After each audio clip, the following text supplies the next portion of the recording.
How's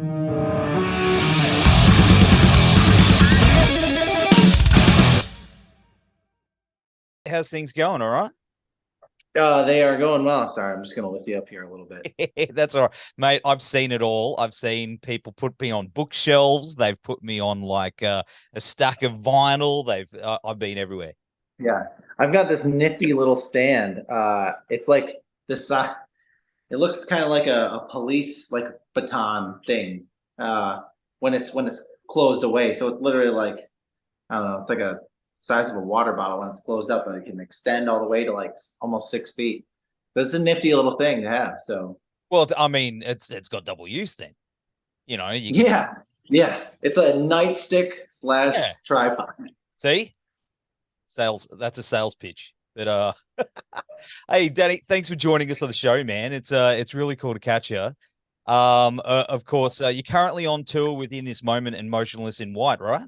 And Fit for a King as well. Yes. How's Yep. that all going? We've got 1 week left, so yeah, we're almost at the end. Oh, that's a bummer. Yeah, has it been good? Yeah, it's been great. All the bands are super cool. I've just personally, in my own personal life, I'm just like ready to go home. Oh, dude. Yeah. Yeah, I'm getting married in a month and just bought a house while I was like out on the road, which is just a nightmare to do when you're not home. So like I'm just ready to go home. It's been kind of crazy, which sucks because like it has been an awesome tour and I like Yeah. would love to just be able to focus on it and enjoy it because everybody's super cool. But I just got so much stuff going on at home right now. Oh man, and I know what it's like when you're in that mode and you've got all that stuff going on in the background. It is difficult, dude. So Yeah, it's like the biggest things in the world are all happening simultaneously in my life. We're like, boom, we're dropping an album. We're about to drop a music video. It's like just closed on a house and also getting married like within the next month and like trying to plan our honeymoon. dude. It's like Yeah. Yeah. it's a lot to do. Oh It's a man. lot to do in 1 month. And then you're talking to us people in Australia at the same time. Yeah. Yeah. Well, there you go. But of course, I mean, with the meet and greets and stuff, you've been doing that. You do things a little different. Um, is it that you do like a mini golf thing? What's Yeah. So we try to keep it fresh every time. Last time it was we were playing a little bit of Pong. So uh we had cups set up on the table and people would, yeah. shoot a shot. And, each cup had a different prize. Or they could go for the really far cup and they won like a big signed drum head. This time around, we're doing mini golf and you get to shoot a shot. If you make it, you get to go double or nothing. And you get a big prize like a t-shirt or like you win all the small prizes. Next time we are going to do Plinko. So if you ever watch Price is Right, they've got like this big board with like pegs in it. And Yeah. they drop the little puck and it like bounces down and it lands in a slot that's a prize. So I think that's what we're gonna do next time. We're like, everybody loves that game. So let's do that for the next VIP. Yeah, maybe you need your own game show. Yeah, we should have it from Ashes to New game show. That'd be pretty cool. Yeah, like a YouTube game show with at the meet and greets. I think people get involved, like a Yeah. audience thing. Hey, I'm full of all ideas on Friday morning. Well, I don't know. Anyway, but of course, man, the new From Ashes to New album, Blackout recently came out, and man, people are loving it. Everything I'm seeing, people are digging it. Have you been Yeah. paying attention to the feedback while you're on the road? Sometimes it's been hard to pay a ton of attention to it. But we have obviously noticed that like I think it's been our biggest release yet. So that's been really awesome. Lots of people have lots of different favorite songs, and I think that's a good sign. There's like so many different favorites that I've seen. So I think that means that across the board, people are liking the album. So that's been really cool too. And yeah, we've got plenty more in store for like videos and stuff like that. We have one that's going to come out within the next couple days, and then we're going to go shoot another one when we get back home. Awesome, man. Awesome. How are the new ones going down live? Have you slipped in a few extra new ones? Yes. So we're playing, or what are we playing? We're playing 4 new songs live. Yeah, so literally more than half of our set is brand new songs. All of them had already been released before the tour started. That was before the album dropped. Only one of them was unreleased until the album came out. So we're playing "Dead to Me" live, which didn't come out until the album dropped. But it was just such a heavy song that we were like, let's play that song because we feel like it's going to really go off on this tour. And I think it has. I think people really like that one. It's awesome, man. That's awesome. I mean, of course, how was it putting the album together? It's got a good. It's got the heavy. It's got it's balance. It's really well balanced out. How was it working on with those dudes?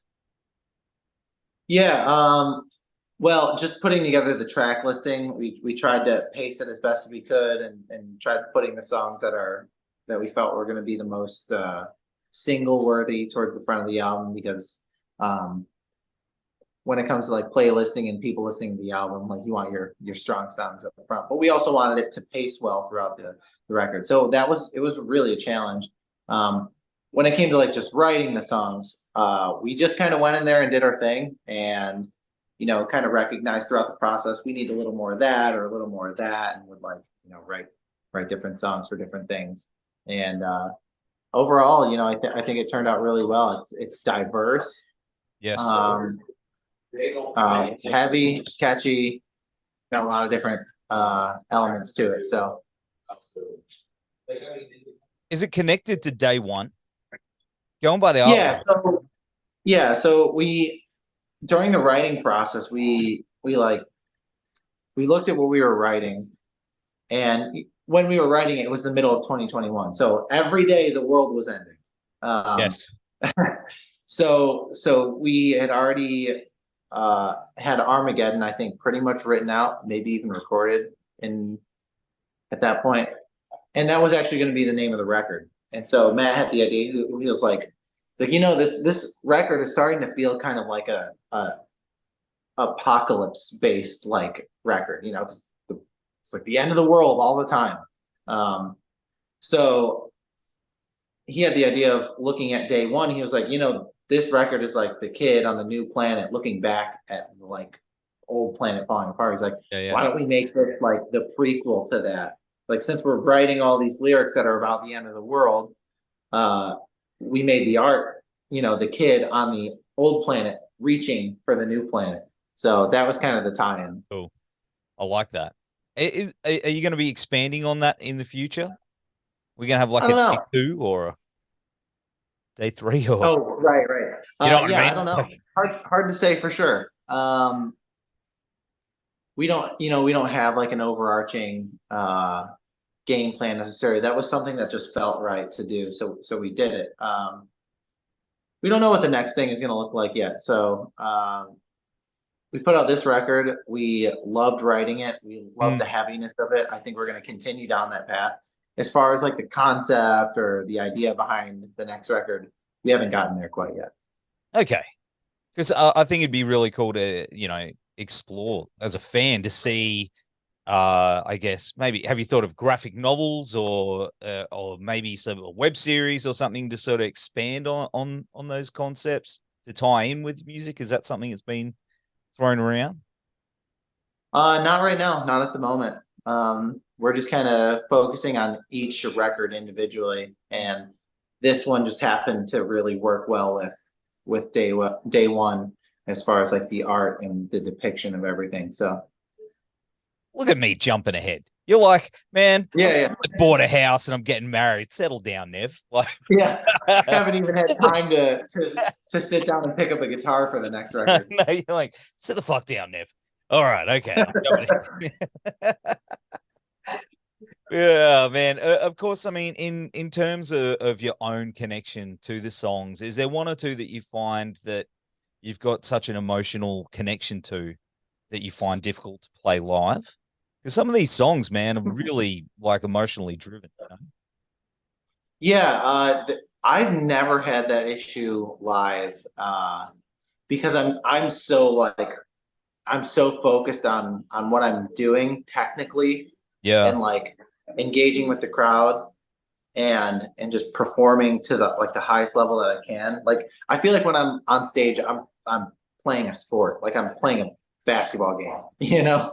So like I'm like on stage, like trying to perform my best. And so I'm like Yes. so engulfed in that I never have a moment to really step back and focus on like the emotion side of it. That's something I think that I do need to work on. There was one song from the past that we played on a headlining tour uh, that absolutely did that to me every night, and I hated it Oh man.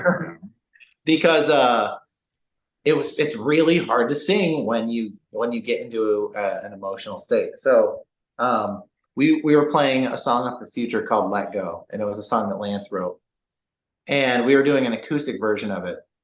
And like I would get off stage after that, and I would turn to Lance and be like, "I fucking hate you. You are ruining my life every night because I have to sing this song." I was like, I'm looking out in the crowd, and like there are people who've lost people, and like Yeah, man. they're like, they're trembling and like they're crying. And I'm just like, I'm trying to hold it together, and it is so freaking hard. It's like there were some times that were like I'd get choked up on a part and like stop singing, like son of a bitch. Like this is so hard. Oh man. But yeah, I'm sure you So hear that all the time from fans that that have interpreted your music in those ways. yeah, Help them through those. So you're like, I guess, channeling that for them and feeling what they're feeling. I guess that's shit that money can't buy. You know? yeah, yeah, for sure.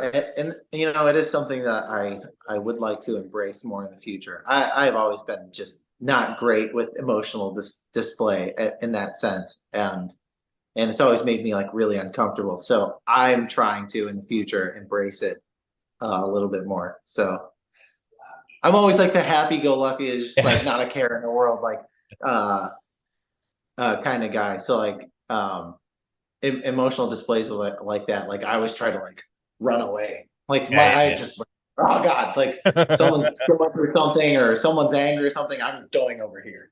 Like so I would like to embrace it more in the future, and because I think fans can really identify with that and have a better connection knowing that like I can feel the same way Yeah. as them and all that stuff. So Absolutely. Absolutely, man. I mean, you are one of the best vocalists out there in heavy music, that's for sure. So one thank thing, you, man. One of these days, the other media outlets will admit that too. what I think I'm sure you've heard it. You're probably like, this is You won't ever see my name on a list. what? Fuck. Nope, you'll never see it. You are, mate. It will. You are a phenomenal vocalist, dude. So Appreciate it, man. Thank you. in saying that, man, do you remember the moment? I remember my moment when I first figured it out. When I was like, oh, I kind of want to do this. Do you remember your moment?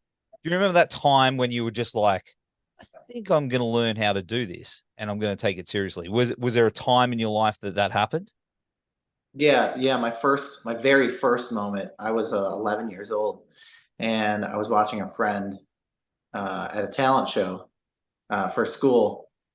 He was playing drums, and he was playing to a Linkin Park song, ironically enough, because we always get that comparison. That was where my musical journey kind of started. He played drums on stage, and I was like, I have to do that. That's the thing that I have to do. And so like he gave me a pair of sticks and my first practice pad, and it just never stopped. It was just obsessive all day long. And then eventually I was like, I really want to write music. Like I just want to write songs. I was like, I can't do that with drums, and I don't have anyone to start a band with. So I picked up bass, and then I picked up guitar. And the first group of guys that I met that were in a band together, they're like, well, we don't have a singer. Like we already have a drummer, we already have a guitarist, we already have a bass player. We need a singer. And I was like, well, I can hold a tune, I can like stay on pitch kind of. I was terrible. But at the time, I was 17. I was like, I don't care. I want to be in a band. So I'll do that. I'll do that thing. And ever since then, it was like, I started to get into bands like Avenged Sevenfold, and I looked at their vocal ability and other bands like them, and I was like, I I need to do the same thing that I did with drums. I need to just be relentless and learn and learn and learn and practice, practice, practice, and suck and suck and suck and suck until you eventually stop sucking. So it's been a really long journey. I would say that the moment that I really, really started to focus on it and like try to get better, it was probably after my first show. I got 2 songs in and my voice like wanted to give out. And I was like, it was the most uncomfortable feeling in my entire life.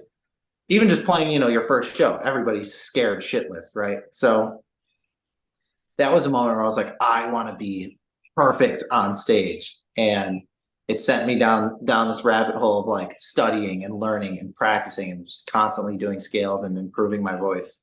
And that's what's given me the ability to like sing all of our songs without issue live and keep a healthy voice throughout a tour. And even when I get sick, to be able to work through it. And I think that's something that in the ways that I lack in like the emotional connection and being able to like be more of a showman. I think that other singers who have really focused on that are lacking in the technical side of singing, where like, man, nothing bums me out more than when I go and see a band and their singer just like they can't take it, and it's a bummer for fans too. And I think that's why some bands have turned to just using tracks for their film, which to me that sucks. We obviously have tracks in our music that we just can't replicate live, strings and synths and like certain things like that. We don't have a bass player, so we put our bass in our tracks, but like everything that we can do, like we will do, and we'll never lip sync. Like that is not a thing that will ever happen. But yeah, I guess to sum up a long-winded answer, like I really started focusing on like being vocally proficient probably when I was like 18, and it took like 10 years of working really, really hard to be good at it. And even within the last few years, I would say the last 2 or 3 years, I really finally got to where I'm like, all right, like I've got an answer for everything. I'm comfortable with everything. I can do just about anything, and I can get through just about anything. It really did take like 12 to 15 years. It takes a long time. Like it took me like 5 years to just figure out the mechanics in my own, the breathing and everything like that. And I was like, oh, and now I'm on the other end of the scale. I'll just do the death metal thing, but at the same time, it's like to be able to do that for like 3 hours or something. It's you gotta run up those hills, But it's a lot, yeah. Have you thought about doing lessons, like teaching people on the road for a bit extra? I'm such a shitty teacher. There's this thing called the burden of knowledge, and it's like when one person knows something, it's so much easier for them to comprehend and understand it. And it makes it hard for someone else it makes it hard for someone to teach someone else. I can't remember what the study was done, but I watched this whole video about a study where they had someone hum a certain number of notes to a certain song, and they told them what the song was, and that person would like try to hum it to someone else and get them to know what the song is, and they couldn't do it, and it would like frustrate them because like it's so easy, like how do you not know? It's like when you know something, you know it, and you really have to, it's almost like an entirely different craft learning how to teach. And so like when it comes to teaching, I suck. Like I'm just like, the best way I can describe it is like it's a compression where it kind of feels like you're like pushing air through like a straw, and it's like I don't know how to describe it. I don't know how to like, because it's not like with a guitar where it's like, all right, you're gonna put your fingers here. Right here. You're going to strum this. It's like, okay, you're gonna use this part of your throat that you don't even know the name of to do this thing, but you want to project it from up here and back here, and then it's like, I don't know, man. Diagrams and stuff, each their own, man. Maybe one day who knows, but yeah, maybe I would like to, because I've learned from several different people who have all taught me different things that I think are all valuable, both outside of the rock world, in the rock world. and just other singers that I've tried to learn from just by emulating. Um, and yeah, maybe someday that would be really cool. I have to learn how to be a teacher first, though. So. Yeah, that's it. Well, you've got a lot on your plate at the moment. That's like the last thing on your mind right now. But one thing I'm going to ask you just to complicate things even more is Sure. we're all the way down here. Doors open, mate. You guys gonna come down and have a beer with us, or what? What's gonna happen? Yeah, so I've had to tell everyone this, even like European interviews, and um, we have not had a solid chance to get outside of the US because with this lineup, we started touring in 2020 or 2018. So we had 2018, 2019 shut down for 2 years, 2020 and 2021. And then 2022, 2023, we get back to it. So we had to tour the US again and build ourselves back up. It's like now after 6 years, we finally feel like we can probably spread out and get to these other places. So we're hoping in like 2024 that we could get to Australia or Europe, South America, Asia. That's what we're hoping for, but opportunity's got to be there. So Yeah, man. we got to make sure we can do it and not break the bank doing it. Have you been to Australia before? Never. Oh, Never. mate. We will show you the best damn time of your life, my friend. I hear a lot of things can kill you there. Yeah. That's what I know about Australia. That's why you need a guide not like me. Yeah. But you need someone that can. We make it scarier than what it is. Giant spiders, things that'll eat you. That's the one. The giant spiders. I don't know. You ride them to work. It's fine. No, it's not that bad. It's not that bad. But mate, well, hopefully we can see you soon because that would be cool. 2024. I hope so. It's only just around the corner. So who knows? Fingers crossed. So dude, I want to wish you and the boys all the best and all the best for you personally getting married, brother. Cheers to you. Thank you, man. Appreciate it. I don't have a drink, but no, that's right. Yeah, thank you, man. Cheers to you, mate. I've been married for a long, long time, so enjoy it, man. Enjoy the wedding. Enjoy the whole thing. It's such a good experience. So, I will. Thank you, man. It's all right. We'll have a beer when you get Danny. All right. Yeah. Well, until then, we'll have all the links to Blackout here and on the website. Brother, take care. We'll see you soon. All right.